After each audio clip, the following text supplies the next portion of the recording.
নমস্কাৰ সকলোকে স্বাগতম জনাইছোঁ আসাম পুলিচত আহিবলগীয়া কিছুমান সম্ভাৱ্য মেথছৰ কুৱেশ্যন আজি আপোনালোকলৈ লৈ আহিছোঁ আশা কৰোঁ ইয়াৰ দ্বাৰা আপোনালোকে লাভান্বিত হ'ব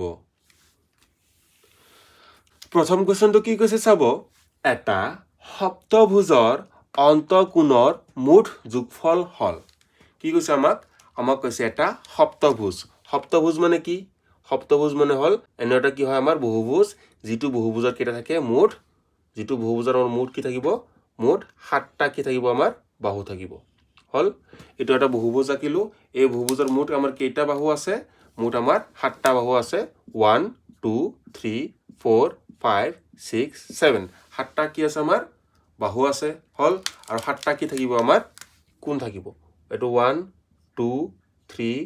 4 5 6 7 হল এই সপ্তভুজত কি থাকিব সপ্তভুজত কি থাকে সদায় 7টা বাহু আৰু 7টা কোণ থাকে যিদৰে আমাৰ ত্ৰিভুজত 3টা কোণ আৰু 3টা ত্ৰিভুজত যেনে 3টা কোণ আৰু 3টা বাহু থাকে ঠিক তেনেদৰে সপ্তভুজত 7টা বাহু আৰু 7টা কি থাকিব আমাৰ কোণ থাকিব হল আমাক সুধিছে কি চাব সপ্তভুজৰ অন্তঃকোণৰ মুঠ যোগফল সুধিছে হল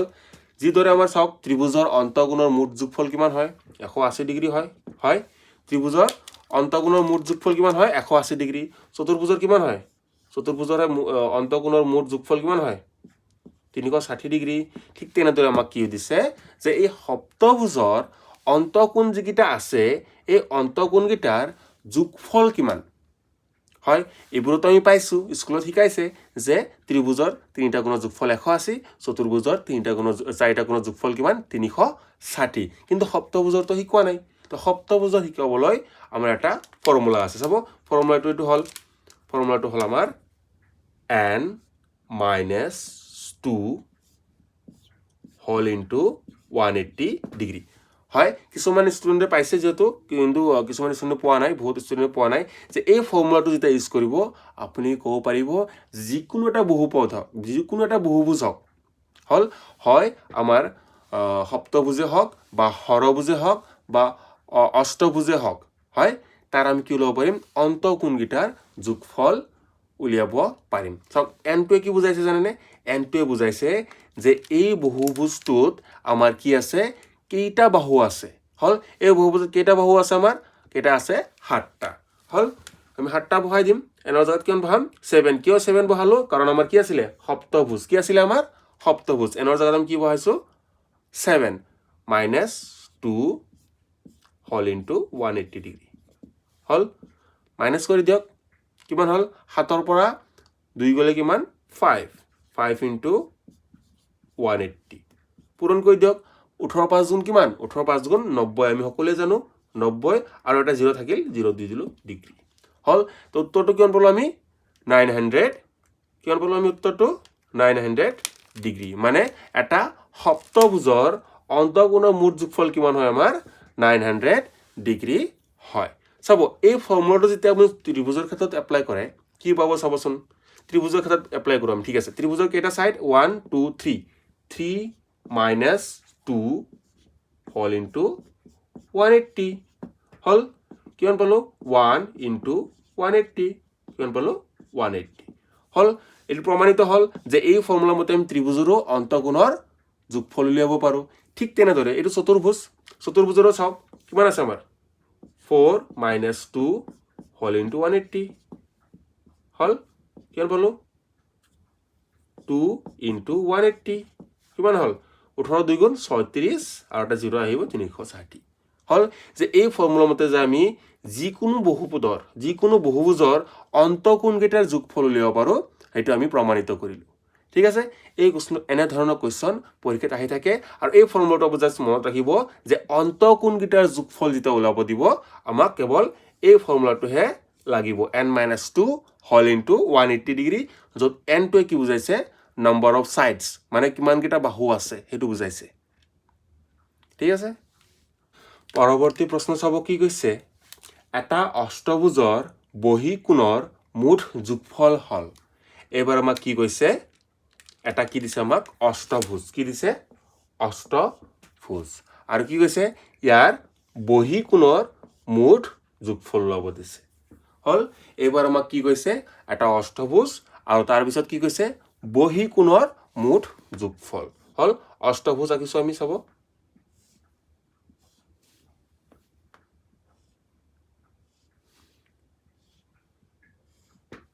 হল এটা অষ্টভুজ হৈ গল ইয়াৰ কি আছে আমাৰ মুঠ 8টা কি আছে আমাৰ বাহু আছে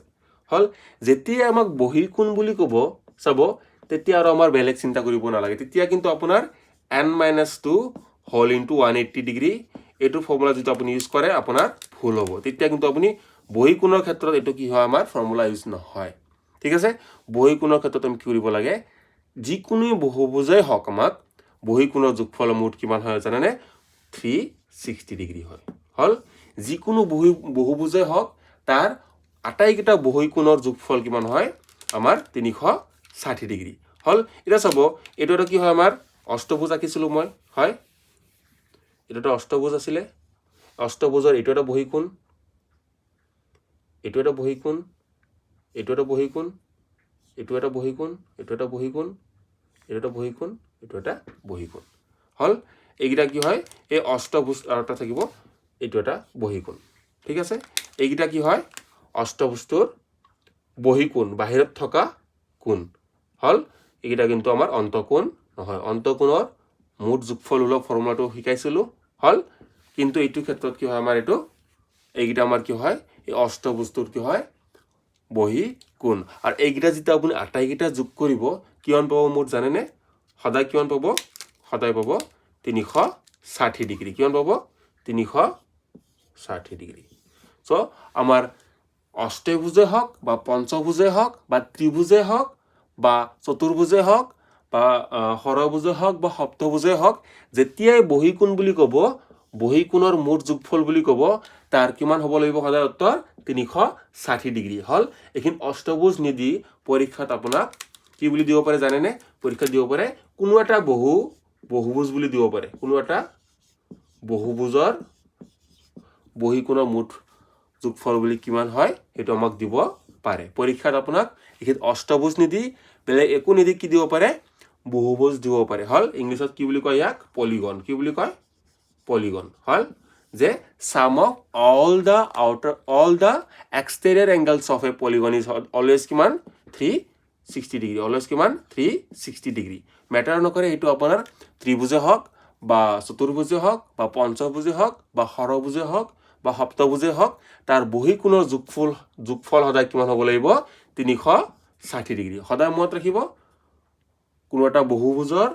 বহি কোণবোৰৰ যোগফল কিমান হয় মুঠ 360 ডিগ্ৰী হল অন্তঃকোণৰ কাৰণে আমাৰ ফৰ্মুলা আছিল n-2 হোল ইনটু 180 ডিগ্ৰী কিন্তু বহি কোণৰ বাবে কোনো ফৰ্মুলা নাই জাস্ট মনত ৰাখিব যে বহি কোণৰ যোগফল সদায় কিমান 360 ডিগ্ৰী হল পৰৱৰ্তী প্ৰশ্ন চাব কি কৈছে ৰম্বছৰ কালি 175 সেন্টিমিটাৰ স্কয়াৰ এডাল কৰ্ণৰ দিশ 25 সেন্টিমিটাৰ আনডালৰ দিশ হ'ব আমাক কি কৈছে এটা ৰম্বাস দি আছে ৰম্বাস সকলোৱে জানো ৰম্বাস কাক কয় এডাল চতুৰ্ভুজ যাৰ আটাইকেইটা বাহু কি হয় আমাৰ সমান হয় কিন্তু ইয়াৰ কৰ্ণকেইডাল সমান নহয় হয়নে কৰ্ণকেইডাল কি নহয় সমান নহয় ইয়াৰ আটাইকেইটা বাহু কি থাকে সমান থাকে কিন্তু কি হয় কৰ্ণকেইডাল সমান নহয় চিত্ৰৰ পৰা আপোনালোকে বুজিব পাৰিছে যে এডাল কৰ্ণ দীঘল আৰু এডাল কৰ্ণ কি হয় আমাৰ চুটি হল এডাল কৰ্ণ দিয়া আছে ধৰক আমাক দীঘলটোৱে দিয়া আছে বুলি ভাবিছো আমি নাজানো নহয় দীঘলটোকে কিমান বুলি কৈছো আমি 25 সেন্টিমিটাৰ বুলি কৈছো হল আমাক সৰুডাল উলিয়াব লাগে আৰু আমাক কি দিছে ইয়াৰ কালি কিমান দিয়া আছে কালি দিয়া আছে আমাক 175 সেন্টিমিটাৰ স্কয়াৰ হল আমি সকলোৱে জানো বা আপোন কিছুমান নাজানিব পাৰে যে ৰম্বাসৰ কালিৰ ফৰ্মুলা কি আছিল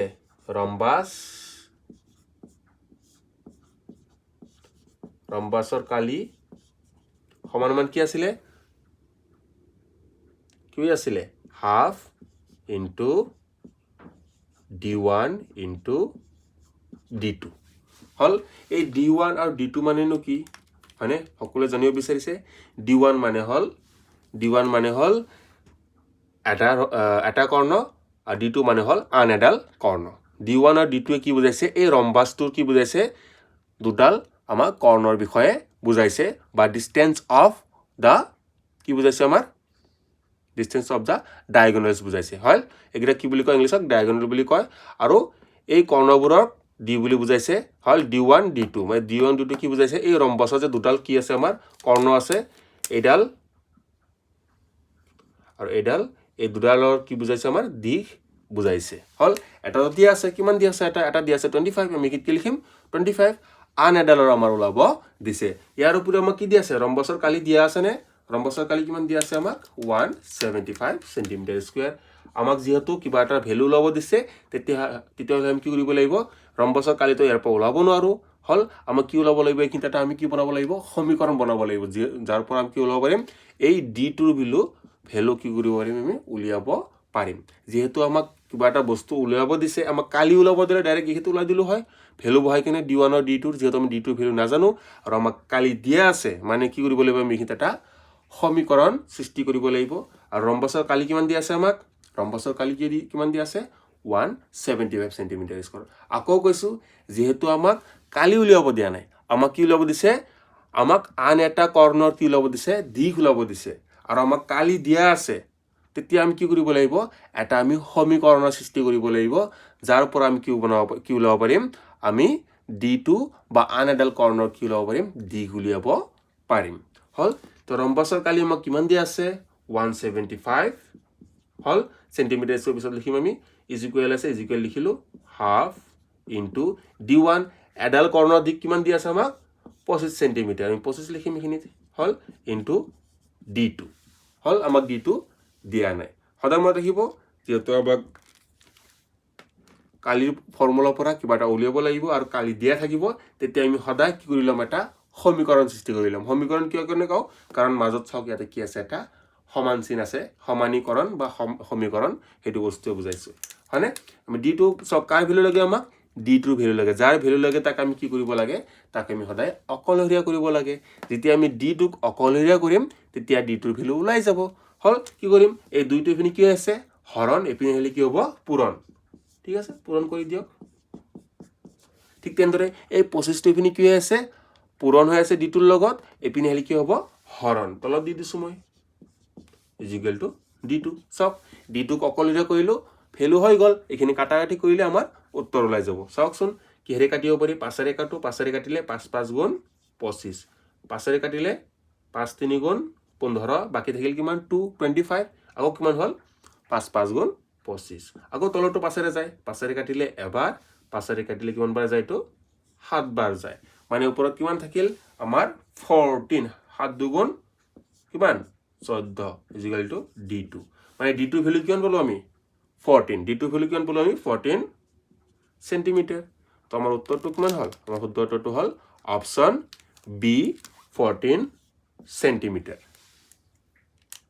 সদায় মনত ৰাখিব ৰম্বাসৰ কালিৰ ফৰ্মুলাটো half into d1 into d2 d1 কি বুজাইছে আমাৰ এই কৰ্ণকেইডালৰ কি বুজাইছে দিক বুজাইছে d1 এটা কৰ্ণ বুজাইছে যিকোনো এটা কৰ্ণ বুজাইছে ডাঙৰ বা ছুটি আমাক কোনো মেনশন কৰা নাই হল d1 এটা কৰ্ণ বুজাইছে আৰু d2 আন এডাল কৰ্ণক বুজাইছে আৰু এই ফৰ্মুলা জৰিয়তে আপোনাৰ ৰম্বাসৰ যেটা কালি দিব আৰু কালিৰ পৰা তাৰ d1 বা d2 যিকোনো এটা উলিয়াব দিলে আপুনি উলিয়াব পাৰিব পৰৱৰ্তী প্ৰশ্ন চাব কি কৈছে এটা বৃত্তৰ পৰিধি 44 সেন্টিমিটাৰ ইয়াৰ কালি হ'ব সক আমাক কি দিয়া আছে আমাক এটা বৃত্ত দিয়া আছে হল বৃত্তটো মোৰ ইমান সুন্দৰ হোৱা নাই এই বৃত্ত হল আৰু বৃত্তৰ কি দিয়া আছে পৰিধি বৃত্তৰ পৰিধি মানে এটো যদি আমাক এই গ্ৰীন কালাৰ যিখিনি আছে হল বাহিৰৰ এইখিনি যদি মই ৰছী বুলি কও আৰু মই যেন খুলি দিও যিমান দীঘল হ'ব ধৰক কিমানটা দীঘল ৰছী হল হল এই দীঘলটোকে কি বুলি কৈছে বৃত্তৰ পৰিধি বুলি কৈছে ঠিক আছে এটো যদি মই এটা ৰছী হয় ৰছীটো মোক খুলি দিও কি হ'ব এটা দীঘল এনেকুৱা হ'ব আৰু এইটোৰ দিক যিমানখিনি হয় তাকে কি বুলি কোৱা হয় পৰিধি বুলি কোৱা হয় ঠিক আছে আৰু পৰিধিৰ ফৰ্মুলা কি আছিল বৃত্তৰ পৰিধিৰ ফৰ্মুলা আছিল আমাৰ 2 পাই r বৃত্তৰ পৰিধিৰ ফৰ্মুলা কি হয় 2 পাই r ইজ ইকুৱেল টু কিমান আছে আমাক কিমান দিয়া আছে 44 সেন্টিমিটাৰ দিয়া আছে ঠিক আছে ইয়াৰ পৰা আমি কি ওলাম আৰ মানে কি জানেনে আৰ মানে হল বৃত্তৰ ব্যাসাৰ্ধ এইখিনি ডিস্টেন্স এইখিনি বৃত্তৰ কেন্দ্ৰৰ পৰা বৃত্তৰ যিকোনো এটা বিন্দুলৈ টনা কি হয় ৰেখাডালক আমি কি বুলি কোৱাও আমি ব্যাসাৰ্ধ বুলি কওঁ জানেনে বৃত্ত কিহেৰে গঠিত বৃত্ত এটা অসংখ্য বিন্দুৰে গঠিত হল কোনো এটা নিৰ্দিষ্ট বিন্দু কেন্দ্ৰ কৰি ইয়াৰ পৰা সম দূৰত্বত থকা বিন্দুবোৰৰ সমষ্টিকে আমি কি বুলি কওঁ আমি বৃত্ত বুলি কওঁ কোনো এটা নিৰ্দিষ্ট বিন্দু কেন্দ্ৰ কৰি ইয়াৰ পৰা সম দূৰত্বত থকা অসংখ্য বিন্দুৰ সমষ্টিক একেলগে আমি কি বুলি কওঁ বৃত্ত বুলি কওঁ হল আৰু এই বিন্দুবোৰৰ যিকোনো এটা বিন্দুৰ পৰা যেতিয়া আমি ইয়াৰ কেন্দ্ৰলৈ এটা ৰেখা টানিম এই ৰেখাডালে কি সৃষ্টি কৰিব আমাৰ ব্যাসাৰ্ধ এটো কি সৃষ্টি কৰিছে এটো আমাক কি সৃষ্টি কৰিছে ব্যাসাৰ্ধ সৃষ্টি কৰিছে হল কি সৃষ্টি কৰিছে এটো আমাৰ ব্যাসাৰ্ধৰ সৃষ্টি কৰিছে ব্যাসাৰ্ধ ঠিক আছে ব্যাসাৰ্ধ মানে কি ব্যাস যোগ অর্ধ ব্যাস কি হয় গোটেইখিনি লগালে কি হ'ব এটা ব্যাস হ'ব আৰু ব্যাসৰ অৰ্ধ কি হয় ব্যাসাৰ্ধ ঠিক আছে বুজি পালো আর ওলাওক আমাক আর 2 পিনি কি আছে ইনটু আছে পিনি গলে কি হ'ব ডিভাইড হ'ব কিমান হল পাই r ইকুয়াল টু কিমান পালো আমি 22 এপিনে দুইটো পূৰণ হৈ আছিল এপিনে আহিলে হৰণ হ'ব 44ক 2 এৰে হৰণ কৰিলে কিমান পাম আমি 22 ঠিক আছে পাই মানে কিমান পাই মানে 22/7 r ইকুয়াল টু 22 হল ডাইৰেক্টও কাটিব পাৰি 22 ৰে কাটিলে এবাৰ 22 ৰে কাটিলে এবাৰ হল 7 পিনি কি আছে হৰণ হৈ আছে এপিনে গলে কি হ'ব পূৰণ হ'ব তা r ইকুয়াল টু কিমান পালো আমি 7 সেন্টিমিটার আর পাই গলো এতিয়া খুদিছে কি ইয়াৰ কালি মানে কি জানেনে কালি মানে এই বৃত্তটোৰ ভিতৰত যিমানখিনি জায়গা খাই আছে মই যিমানখিনি এৰিয়াতে এনেকা ৰঙৰে ৰং কৰিব পাৰিম সেইখিনি ঠাইক কি বুলি ক'ব আমাক কালি বুলি ক'ব মানে ইয়াৰ মাজত এই বস্তুটোই সাৰ্কেলটোৱে গ্ৰীণ কালাৰ সাৰ্কেলটোৱে বৰ্ডটোৰ কিমানখিনি জায়গা মোৰ বৰ্ডটোৰ কিমানখিনি জায়গা খাই আছে হেতু কথাও বিচাৰিছে হল হেতু ৰবলৈ কি বুলি কব আমি ইয়াৰ কালি ওলাব লাগিব আৰু কালিৰ ফৰ্মুলা কি সকলোৱে জানো বৃত্তৰ কালিৰ ফৰ্মুলা হল পাই r স্কয়াৰ কি আছিল পাই r স্কয়াৰ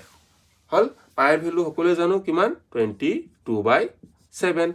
r বা ব্যাসাৰ্ধ কিমান পালো মই ব্যাসাৰ্ধ পালো 7 * 7 স্কয়াৰ 7 স্কয়াৰ মানে কি 7ক দুবাৰ পূৰণ কৰিব লাগিব * 7 * 7 এটো 7 এটো 7 কি কৰিলো মই ক্যান্সেল কৰিলো 22 ৰ লগত 7 ইনটু কৰিব লাগিব 7 2 * 14 আতত থাকিল 1 7 2 * 14 একে 15 সেন্টিমিটার স্কয়ার সো আমাৰ উত্তৰটো কোনটো হল 154 সেন্টিমিটাৰ স্কয়াৰ সদায় মনত ৰাখিব যেতিয়া আমাক কালি ওলাব দিব ইয়াৰ এসা এককটো এই সেন্টিমিটার স্কয়ার বা স্কয়ার ইউনিটত থাকিব লাগিব ঠিক আছে সেন্টিমিটার স্কয়ার হওক বা মিটার স্কয়ার হওক বা কিলোমিটার স্কয়ার হওক জিএন হওক কিন্তু আমাৰ কি থাকিব লাগিব ওপৰত স্কয়াৰটো থাকিব লাগিব যেহেতু আমাক কি ওলাব দিছে কালি ওলাব দিছে পৰিধিৰ ক্ষেত্ৰত কিন্তু সদায় কি থাকিব লাগিব অকল সেন্টিমিটাৰ থাকিব লাগিব বা মিটাৰ থাকিব লাগিব বা কিলোমিটাৰ থাকিব লাগিব আপুনি পৰিধিৰ ক্ষেত্ৰত দেখি যে সেন্টিমিটাৰ স্কয়াৰ দি দিয়ে আপোনাৰ ভুল হ'ব ঠিক আছে বন্ধুসকল আজি ভিডিওটো কিন্তু সমাপ্ত কৰিছো ভিডিওটো ভাল লাগিলে এটা লাইক কৰি দিব আৰু এনে ধৰণৰ ভিডিও আৰু চাই থাকিবৰ বাবে আমাৰ চেনেলখন সাবস্ক্ৰাইব কৰি থব আৰু পাৰিলে ভিডিওটো শেয়াৰ কৰি দিব ধন্যবাদ জয় অসম